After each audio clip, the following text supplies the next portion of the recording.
की sir growth mindset म्हणजे काय?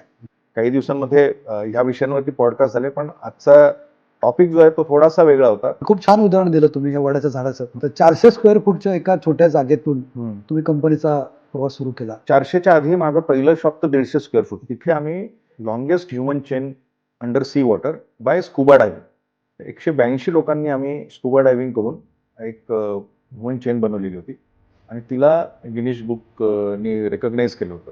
ते वर्ल्ड रेकॉर्ड झालं होतं. ह्या प्रोसेसद्वारे मला असं वाटतं की आम्ही कस्टमरचे आतापर्यंत कमीत कमी 25 ते 30 कोटी रुपये वाचवले. Experience is what you get when you don't get what you wanted. तर तशी आमच्या व्यवसायात एक परिस्थिती आली होती की माझे 4 एम्प्लॉईज एका ॲक्सिडेंटमध्ये एकाच वेळेस एक्सपायर झाले. बिझनेस कंपास मराठी या आमच्या पॉडकास्ट शोमध्ये आपलं सर्वांचं स्वागत. भारताच्या प्रिसिजन इंजिनिअरिंग क्षेत्रात काही लीडर्स फक्त कंपनीज उभारत नाहीत, तर ते देशाची इंजिनिअरिंग केपॅबिलिटी घडवतात. राजेश मंडलिक सर हे अशा रेअर फर्स्ट जनरेशन एंटरप्रेन्योर्समधील एक आहेत की ज्यांच्या 3 दशकांचा अनुभवाचा प्रवास हा भारताच्या मॅन्युफॅक्चरिंग राईजशी परफेक्टली रेझोनेट करतो. पुणे युनिव्हर्सिटीमधून इंजिनिअरिंग केल्यानंतर एस्केफ इंडिया आणि रोलॉन हायड्रोलिक्स सारख्या कंपन्यांमध्ये काम करत त्यांनी इंजिनिअरिंग डिसिप्लिनमध्ये भरपूर अनुभव घेतला. 2002मध्ये फक्त 400 स्क्वेअर फूट वर्कशॉपमधून सुरू झालेल्या अल्ट्रा प्रिसिजन स्पिंडल्सला त्यांनी विजन, ग्रिट आणि टेक्निकल मास्टरीच्या जोरावर एक बेंचमार्क कंपनी बनवलेला आहे. पुढे ही कंपनी सेटको USAने ॲक्वायर केली आणि ती सेटको स्पिंडल्स इंडिया प्रायव्हेट लिमिटेड बनली. तिथे आज राजेश सर MD आणि CEO आहेत. तसेच एशिया स्ट्रॅटेजिक बिझनेस डेव्हलपमेंटची जबाबदारी ते सांभाळतात, जी आज भारताच्या विविध भागांमध्ये क्लायंट्सना सेवा देऊन आपल्या देशाच्या वैभवात भर घालते आहे आणि ग्लोबल मार्केट्समध्ये सुद्धा एक्सपोर्ट करते आहे. ऑपरेशनल एक्सलन्स आणि कस्टमर फर्स्ट थिंकिंग यांचं ही कंपनी एक अत्यंत उत्कृष्ट उदाहरण आहे. राजेश सर हे त्यांच्या स्ट्रॅटेजिक फोरसाईट, ऑपरेशनल एक्सलन्स आणि मेक इन इंडिया प्रती असणाऱ्या स्ट्रॉंग कमिटमेंटबद्दल ओळखले जातात. इंडिजिनियस हाय प्रिसिजन मॅन्युफॅक्चरिंग ग्रो करण्यासाठी त्यांनी दिलेले योगदान हे अतिशय उल्लेखनीय आहे. ते एक थॉट लीडर आहेत, मेंटर आहेत आणि an engineer's journey to entrepreneurship आणि अभियंत्याचा या पुस्तकांचे ते ऑथर आहेत. या पुस्तकांमधून त्यांनी बऱ्याच यंग इंजिनियर्सना एंटरप्रेन्योरशिपकडे जाण्यासाठी प्रेरणा दिलेली आहे. IMTMA आणि क्रिसलेज एंटरप्रेन्योर फोरमचे ते सक्रिय सदस्य असून आपलं घर फाउंडेशनचे ते सचिव म्हणून ऑर्फनेज, ओल्ड एज होम आणि पुअर व नीडीसाठी मल्टीस्पेशालिटी हॉस्पिटल चालवण्याच्या अतिशय नोबल कार्यात एक महत्त्वाची भूमिका निभावत आहेत. त्यांच्या लिडरशिपला MCCIA first generation entrepreneur award 2022मध्ये मिळालेला आहे. तसेच मराठवाडा उद्योग भूषण हा अतिशय प्रतिष्ठेचा पुरस्कार त्यांना 2019 साली मिळालेला आहे. त्याशिवाय ते एका गिनेस वर्ल्ड रेकॉर्डचेही भाग आहेत. आज राजेश मंडलिक सर हे विजन, डिसिप्लिन आणि इंजिनिअरिंग ड्रिव्हन नेशन बिल्डिंगचे एक प्रतीक असून भारतीय मॅन्युफॅक्चरिंग इकोसिस्टमसाठी त्यांचा आवाज हा अत्यंत महत्त्वाचा मानला जातो.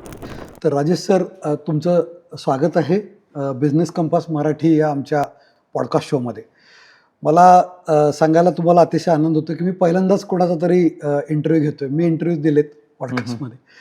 तर मला एक कृतज्ञता माझ्या मनात आहे ह्या शोची सुरुवात करताना. मी तुम्हाला सोशल मीडियामध्ये खूप फॉलो केलंय, तुमचे लेख वाचलेत, तुमचे इंटरव्ह्यूज ऐकलेत. तर मला असं वाटत होतं की तुमचा पॉडकास्ट मला जर घेता आला तर मला फार आनंद होईल.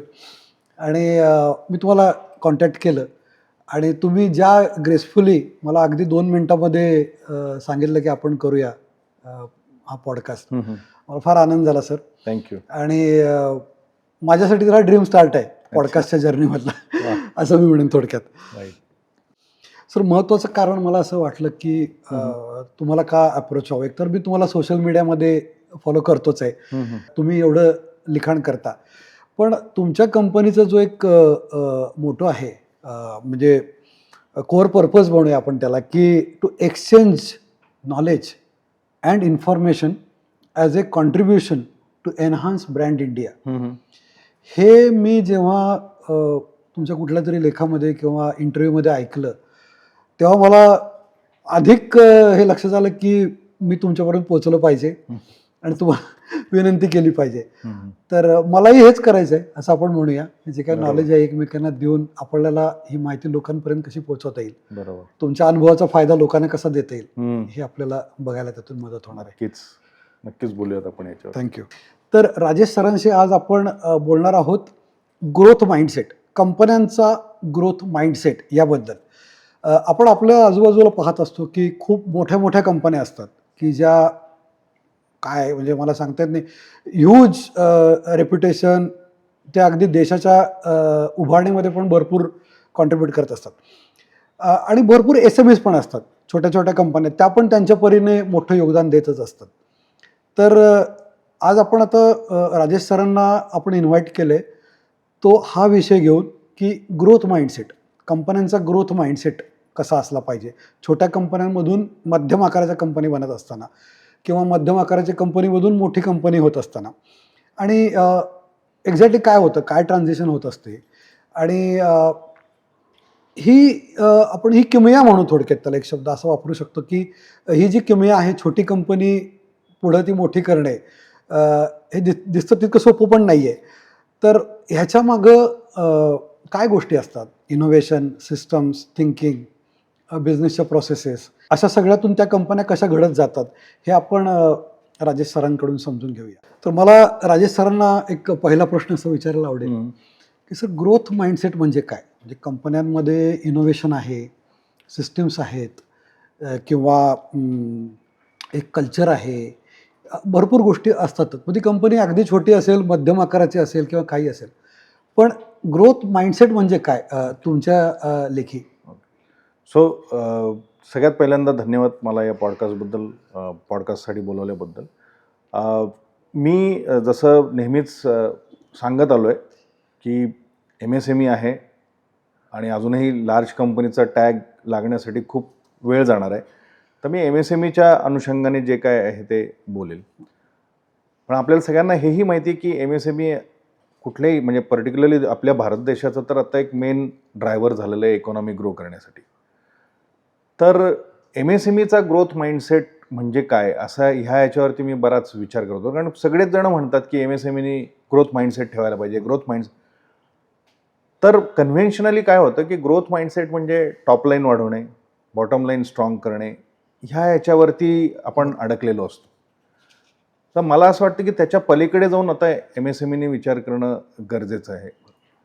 आणि मी इथे नेहमी आहे ना वडाच्या झाडाचं उदाहरण देतो की वडाचं झाड जे आपण बघतो, त्याचे रूट्स जे आहेत, त्याची मुळं जी आहेत, ती अतिशय स्ट्रॉंग पद्धतीने जमिनीत रुतलेली असतात. मी त्याला व्हॅल्यूशी रिलेट करतो. त्याचा जो बुंधा जो आहे वडाच्या झाडाचा, तोही अतिशय स्ट्रॉंग असतो. मला असं वाटतं की जी तुम्ही ऑर्गनायझेशन ज्या पद्धतीने बनवता, ती त्या बुंध्याला रिप्रेझेंट करते. आणि तुम्ही बघितलं की कुठलंही वडाचं झाड हे त्याचा स्प्रेड बऱ्यापैकी झालेला असतो ॲक्च्युली. सो आपण सुद्धा आपला जिओग्राफिकल म्हणा किंवा मार्केट पॉईंट ऑफ व्ह्यू म्हणा, स्प्रेड व्हायला पाहिजे MSMEचा. आणि हे सगळं करताना आपल्याला असं लक्षात येतं की वडाचं झाड आहे ना, ओला दुष्काळ असू द्या किंवा कोरडा दुष्काळ असू द्या, ते कधीही वठत नाही, ते कधीही वाईपआउट होत नाही. सो MSMEचं आता आपण कोविडचा अनुभव घेतला की बऱ्याच कंपन्यांना त्रास झाला. तर माझं असं म्हणणं आहे की MSMEने स्वतःला असं शिल्डिंग केलं पाहिजे की कुठलेही मार्केटमध्ये काही ॲडव्हर्सिटी जर आलीच, तर एकतर त्यांनी त्याच्यामध्ये व्यवस्थित पद्धतीने उभं राहायला पाहिजे, किंवा काही फारच सिव्हिअर प्रॉब्लेम आला तर बाउन्स बॅक लवकर व्हायला पाहिजे. माझ्या लेखी ग्रोथ माइंडसेट हा आहे. बरोबर आहे.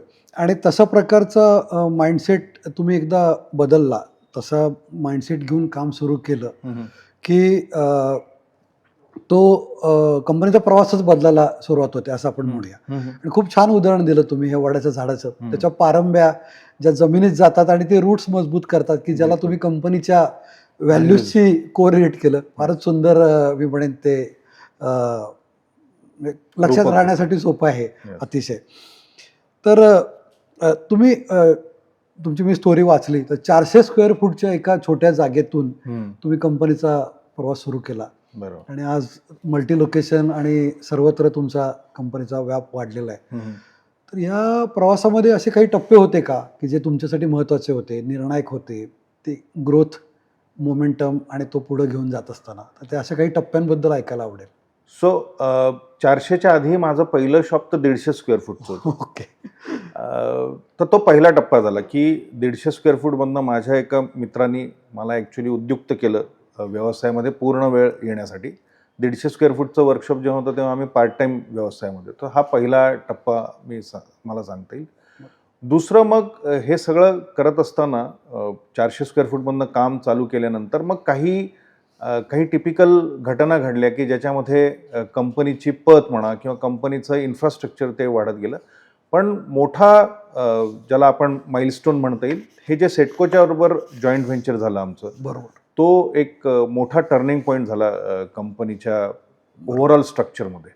तर हे दोन मला असं वाटतं की 150 स्क्वेअर फूटमध्ये 400 स्क्वेअर फूटमध्ये चालू करताना एक माझ्या मित्रांनी पुश करणे बिझनेसमध्ये व्यवस्थित पद्धतीने स्ट्रक्चर्ड फॉर्मॅटमध्ये चालू करायला आणि नंतर मग जेव्ही होणे, जॉईंट व्हेंचर होणे. बरोबर. जेव्हीबद्दल थोडंसं ऐकायला आवडेल की जेव्ही करावी असा काही तुमचा विचार होता, तशाने सुरू केली कंपनी? कारण मला वाटतं कंपनी फॉर्म झाल्यानंतर 10 वर्षानंतर जेव्ही झाली. हां. बरोबर आहे. मग तसा तुमचा दृष्टिकोन होता की असं जेव्ही करावी का ते इट जस्ट हॅपन्ड की कुणाच्या तरी लक्षात आलं की अरे नाही इथं चांगलं काम होत आहे आणि आपण इथं आता जेव्ही केली पाहिजे? सो अगदी खरं सांगायचं तर मनात कुठेतरी विशलिस्ट होती हां. की कारण ज्या पद्धतीचं जे प्रोडक्ट आहे आमचं त्याच्यामध्ये जॉईंट व्हेंचर म्हणजे टेक्नॉलॉजिकली अपग्रेडेड कंपनीबरोबर हातमिळवणी करावी असं चालू झाल्यानंतर म्हणजे 2002ला जेव्हा स्ट्रक्चर्ड फॉर्ममध्ये आम्ही व्यवसाय चालू केला तर 2004च्या सुमारास मला असं वाटलं होतं की आपलं कदाचित जेव्ही होऊ शकेल, कारण प्रोडक्टची ती रिक्वायरमेंट आहे. मला जेव्ही करायचं आहे की नाही ह्याचं तो मुद्दा बाजूला होता. मला मनात असं एक वाटत होतं की हा स्पिंडल जो प्रिसिजन कॉम्पोनंट आहे आणि त्याचं जेव्हा आम्ही रिपेअरमध्ये व्यवसाय चालू केला, जेव्हा मॅन्युफॅक्चरिंगमध्ये जावं असं एक मनामध्ये होतं. पण ते करताना प्रोडक्ट डिझाईन स्ट्रॉंग असावं, टेक्निकली अपग्रेडेड प्रोडक्ट्स असावेत आपल्याकडे, ह्या दृष्टीने मला असं वाटलं होतं की जेव्ही होईल कदाचित. पण त्या दृष्टीने आम्ही काही असे प्रयत्न नव्हते केले. बाय फ्लूक एका एक्झिबिशनमध्ये ह्या सेटकोबरोबर इंटरॅक्शन झाले आणि ते एक्झिबिशनमधले इंटरॅक्शन नंतर मग 5 वर्षांनी त्याचं जेव्हीमध्ये रूपांतर होण्यामध्ये झालं. असं ते हे सगळं ॲक्सिडेंटलच आहे जेव्ही होणं. पण कुठेतरी चांगल्या गोष्टी घडून येत असतात. म्हणजे आपण चांगलं करत राहिल्यानंतर त्याला चांगल्या संधी पुढे निर्माण होऊन मार्ग मिळत राहतात असं म्हणूया. बिलकुल. ह्या पॉइंटला मला तुम्हाला थोडंसं कंपनीबद्दल विचारायला आवडेल. तुम्ही आता जसं म्हणाला की प्रॉडक्टमध्येच पोटेन्शियल खूप आहे. तर तुम्ही तुमच्या कंपनीबद्दल जर आता थोडं सांगितलं की आता तुमचे ऑपरेशन्स काय आहेत, कुठे कुठे आहेत, स्पिंडल हा प्रॉडक्ट म्हणजे काय? कारण आपण मेकॅनिकल इंजिनिअरिंग साईडनी बोलतो आहोत, दोघेही मेकॅनिकल इंजिनियर आहोत, त्यामुळे आपल्याला कळलं. पण आपल्या व्ह्युअर्सना, दर्शकांना कळण्यासाठी तुम्ही थोडी कंपनीबद्दल माहिती द्या सर. ओके. आणि प्रॉडक्टबद्दल पण सांगा आणि त्याचे जे तुमचं मॅन्युफॅक्चरिंग आणि सर्व्हिस हे जे डोमेन्स आहेत त्याबद्दलही थोडी अधिक माहिती द्या. सो स्पिंडल हा तसं बघायला गेलं तर खूप जेनेरिक टर्म आहे. Okay. Anything which rotates around its own axis can be designated as spindle. Okay. आम्ही ज्या स्पिंडलमध्ये डील करतो ते मशीन टूल्स स्पिंडल्स आहेत. म्हणजे सबस्ट्रॅक्टिव्ह मशिनिंगनी जे सगळ्या ऑटोमोबाईल म्हणा, ऑटो एन्सिलरीज म्हणा किंवा for that matter woodworking industry आहे, डेंटिस्ट्री आहे, असं वेगवेगळ्या मार्केट सेगमेंट आहे की जिथे मटेरियल रिमूव्ह केलं जातं काही पार्ट बनवण्यासाठी. तर हे पार्ट बनवण्यासाठी जे मटेरियल रिमूव्हलची प्रोसेस आहे ही ज्या CNC मशीन्सवरती होते त्या CNC मशीन्सच्या स्पिंडल्समध्ये आम्ही डील करतो. जसं मी मगाशी सांगितलं की स्पिंडल फार जेनेरिक टर्म आहे. रेग्युलर जे आपण स्पिंडल म्हटलं की इंजिनिअरिंग इंडस्ट्रीमध्ये टेक्स्टाईल इंडस्ट्रीजचे स्पिंडल हे एक अतिशय जेनेरिक टर्म आहे. किंवा आपल्या डोमेस्टिक याच्यामध्ये नळाला पण स्पिंडल असतो. बरोबर. किंवा ऑटोमोबाईलच्या कार्समध्ये वगैरे. तर पण आम्ही ज्या स्पिंडल्समध्ये डील करतो ते मशीन टूल स्पिंडल्स आहेत. आणि जसं तुम्ही विचारलं मला की रिपेअर्स आणि मॅन्युफॅक्चरिंग हे 2 व्हर्टिकल आहे. तर व्यवसाय आम्ही चालू करताना रिपेअर्सनी चालू केला, स्पिंडल रिपेअर्सनी. पर्टिक्युलरली ग्राइंडिंग मशीनचे स्पिंडल्स रिपेअर करणे ह्यानी आम्ही व्यवसाय चालू केला. पण नंतर मग जसजसा तो आम्हाला त्या व्यवसायाचं आकलन होत गेलं, जसजसं आम्हाला मार्केट कळत गेलं, तर आता मग स्पिंडल ही कमोडिटी, मशीन टूल स्पिंडल ही कमोडिटी ज्या ज्या ठिकाणी म्हणून वापरली जाते, किंवा आपण त्याला असं म्हणू शकतो की स्पिंडल आता हा फक्त मेटल कटिंग ह्या कामासाठी न राहता हाय RPM, प्रिसिजन अशा पद्धतीचं कुठलंही रोटरी इक्विपमेंट बरोबर. याला आम्ही आता स्पिंडलमध्ये गणतो आहोत. बरोबर. त्याच्यामुळे आता आम्ही हळूहळू मेटल कटिंग स्पिंडलपासनं मग टेस्टिंग स्पिंडल्स म्हणा, किंवा काही हाय RPMनी रोटेट होणाऱ्या काही सब असेंब्लीज आहेत, इथपर्यंत आता आम्ही आमचं कार्यक्षेत्र नेत आलेलं आहे. कंपनी पुण्यामध्ये चालू झाली, सिंहगड रोडला, आणि त्याच्यानंतर 2015 साली चेन्नईला आम्ही प्लांट चालू केला, आणि 2018 साली मनेसरला म्हणजे गुरगावमध्ये प्लांट चालू केला. चेन्नई आणि मनेसर फक्त स्पिंडल रिपेअरची सर्व्हिस करतं, रिस्पेक्टिव्ह त्या एरियातल्या कस्टमर्सना केटर करण्यासाठी. आणि पुण्यामध्ये मात्र रिपेअर आणि मॅन्युफॅक्चरिंग ह्या दोन्ही ॲक्टिव्हिटी होतात. बरोबर. मी तुमचा प्लांट पुण्यातला बघितला आणि नक्कीच बाकीचे प्लांट्स कधी तिकडे गेलो तर बघीनच. खूप छान. म्हणजे मी मोठ्या मॅन्युफॅक्चरिंग कंपन्यात काम केलं आहे. मला तुमचं प्लांट बघितल्यानंतर मला त्या कंपन्यांची आठवण आली. इतकं उत्तम तुम्ही त्याचं नियोजन आणि प्लॅनची मांडणी आणि सगळ्या प्रोसेसेस यांनी तो खूप छान इक्विप केलेला मला दिसला. तर ह्यावेळी मला विचारायला आवडेल की आता तुम्ही जेव्हा हे स्केल अचीव केलं, या लेवलला जेव्हा तुमचे ऑपरेशन्स आता पोचलेले आहेत, आणि सुरुवात तर आपण छोट्यातून अशा व्यवसायातून केली होती, तर ही सुरुवात छोट्यातून करून ह्या लेवलला पोहोचत असताना बऱ्याच वेळा स्केलअप करत असताना प्रॉब्लेम्स येतात सिस्टम्सचे, किंवा आपण म्हणू SOPs किंवा ERP ॲप्लिकेशनचे, किंवा काही वेळा त्या नुसत्या बोलायच्याच गोष्टी राहतात, अशा होत नाहीत, त्या प्रॅक्टिकली इम्प्लिमेंट होत नाहीत. त्याचे काही कन्स्ट्रेंट्स असतात कंपन्यांना किंवा चॅलेंजेस असतात इम्प्लिमेंटेशनमध्ये. तुम्ही या गोष्टीकडे कसं बघता? हे तुम्ही कसं केलं बेसिकली ह्या सगळ्या प्रवासामध्ये? कारण हे तर इनेबलर आहेत, त्याशिवाय तर ग्रोथ होणार नाही. तर तुम्ही कसं ते साध्य केलं? मला असं वाटतं की मी फोकस म्हणजे ज्याला आपण स्वॉट किंवा आजच्या नवीन मॅनेजमेंट जार्गनमध्ये स्वॉक म्हणतो, म्हणजे थ्रीट्सच्या ऐवजी चॅलेंज म्हटलं जातं, की स्ट्रेंथ, विकनेसेस, अपॉर्च्युनिटीज. सो आत्ता आपण फक्त स्ट्रेंथ आणि विकनेसेसवरती समजा जर बोललो, तर मी थोडेसे माझे स्वतःचे पहिल्यांदा विकनेसेस आणि माझ्या त्यावेळेसच्या व्यवसायाचे विकनेसेस आयडेंटिफाय केले, आणि त्या विकनेसेसला ओव्हरकम करण्यासाठी मी लोक शोधली की ते विकनेसेस जे आहेत ते त्या लोकांचे स्ट्रेंथ असले पाहिजेत, आणि अशा पद्धतीने लोकांना ऑनबोर्ड केलं. तर हे जे ट्रान्झिशन झालं, हे होण्याच्या मागे मला असं वाटतं की टीम जी मी डेव्हलप केली त्यांचं सगळ्यात जास्त कंट्रीब्युशन आहे.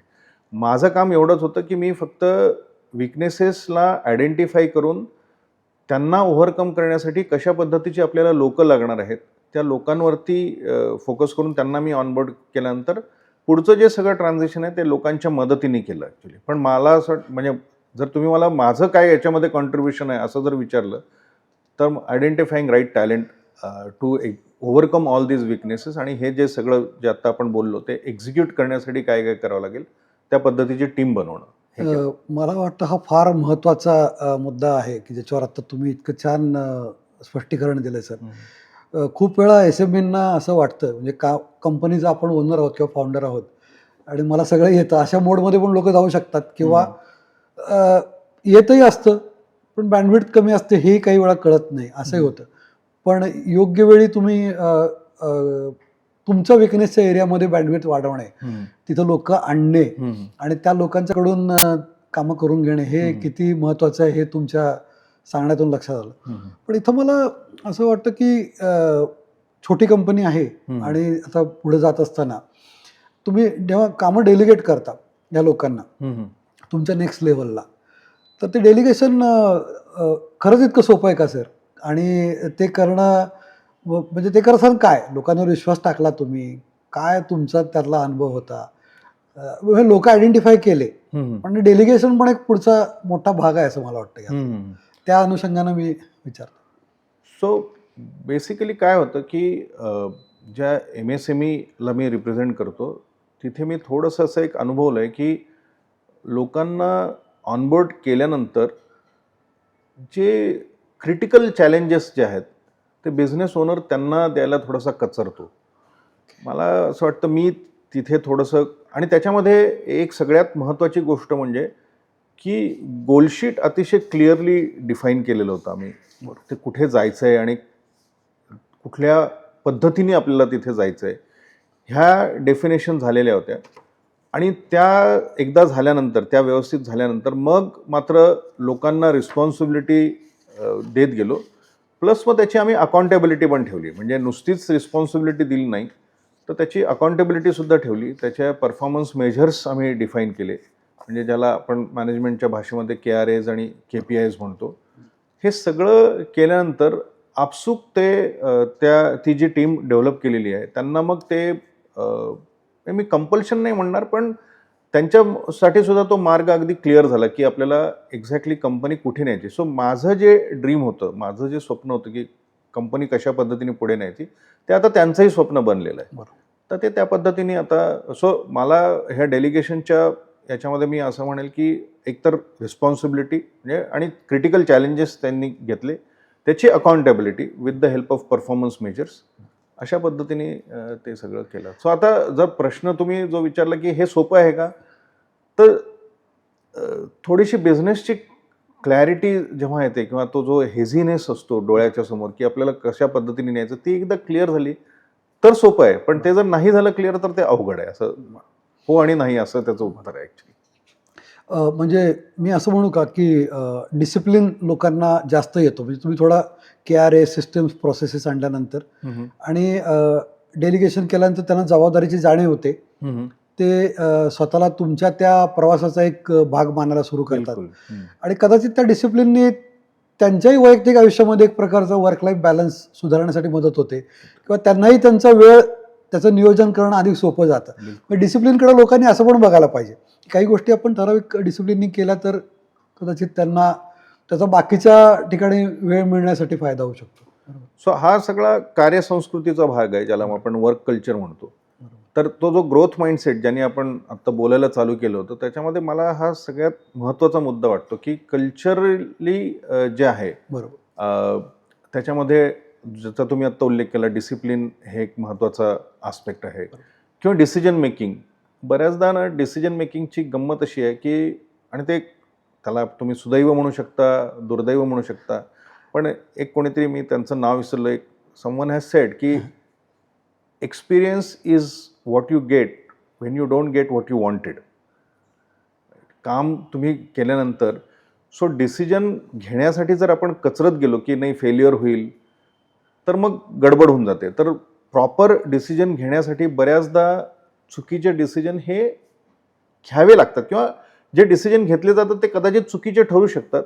तर तिथे मला असं वाटतं की बेट लावायला पाहिजे आपण टीम मेंबर्सवरती, की त्यांनी जर डिसिजन घेतले तर थोडंसं आपली ॲबिलिटी वाढवायला पाहिजे किंवा रिस्क ॲपेटाईट वाढवायला पाहिजे लोकांच्यावरती बेट लावण्याची.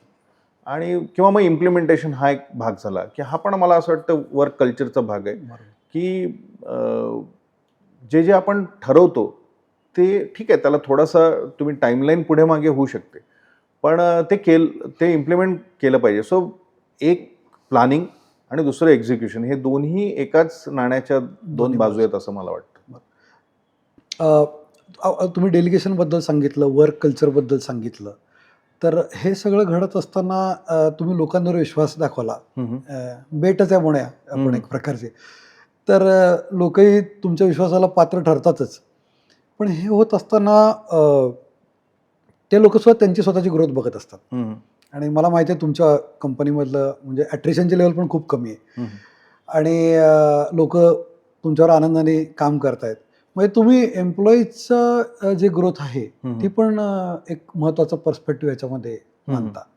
त्याच्याकडे तुम्ही कसं बघता की तो एम्प्लॉईची डेव्हलपमेंट जी होते या प्रोसेसमध्ये ही कशी पाहता तुम्ही? सो दोन भाग आहेत. म्हणजे जेव्हा आपण लोकांच्या ग्रोथबद्दल विचार करतो बिझनेस ओनर, तर माझ्या मते ते दोन भागांमध्ये होतं. एक तर त्याच्या पर्सनल ॲस्पिरेशन्स मीट होण्यासाठीची growth, which is more related to monetary part of it. त्यासाठी परफॉर्मन्स मेजरमेंट सिस्टम आणि बाकीच्या सगळ्या गोष्टी आहेत, आणि ते करण्यासाठी HR हेड असतात, आमचे प्लांट हेड असतात, फायनान्स हेड असतात, ते सगळं ठरवतात. मी स्वतः फोकस केला आहे की लोकांच्या पर्सनॅलिटीज कशा डेव्हलप होतील ॲज अ इंजिनिअरिंग प्रोफेशनल. म्हणजे मी इंजिनिअरिंग असल्यामुळे त्याच्याशी रिलेटेड प्रोफेशनल, मग ते सेल्सचा माणूस असू द्या, बिझनेस डेव्हलपमेंट आहे, ऑपरेशन्स आहेत, म्हणजे प्रोडक्शन डिपार्टमेंट्स आहेत, क्वालिटी आहेत, इंजिनिअरिंग डिपार्टमेंट्स आहेत. तर तिथे लागणारे जे पर्सनॅलिटी ट्रेट्स जे आहेत त्यांची स्वतः ॲज अ इंजिनिअरिंग प्रोफेशनल म्हणून डेव्हलप होण्यासाठी मी त्याच्यावरती जास्त फोकस करतो. म्हणजे मी ट्रेनिंग म्हणा किंवा त्या लोकांना कुठले टूल्स मिळाल्यानंतर त्यांची डेव्हलपमेंट प्रॉपर पद्धतीने होईल ह्याच्यावरती मी जास्त फोकस करतो. तिथे मी ती इंटरनल इकोसिस्टम बनवण्याचा प्रयत्न करतो. अशा पद्धतीने ते केलेलं आहे. सो 2 भाग आहेत. जसं मी मगाशी म्हटलं की एक मॉनिटरी म्हणजे ज्याला आपण पर्सनल ॲस्पिरेशन्स मीट असं करण्यासाठीचे डेव्हलपमेंट, पण दुसरी जी आहे ती प्रोफेशनल ॲस्पिरेशन्स किंवा करिअर डेव्हलपमेंट ह्या याच्यावरती फोकस करण्यासाठीच्या गोष्टी. तर मी दुसऱ्या याच्यावरती फोकस करतो, पहिल्या याच्यावरती टीम फोकस करते. बरोबर आहे. हे सगळं होत असताना आपण आता ग्रोथ माइंडसेटबद्दल बोलतो आहोत आणि वेगवेगळे त्याचे डायमेन्शन्स पाहतो आहोत. सगळीकडेच हा एक आता म्हणजे फार महत्त्वाचा शब्द झालेला आहे, इनोव्हेशन. आणि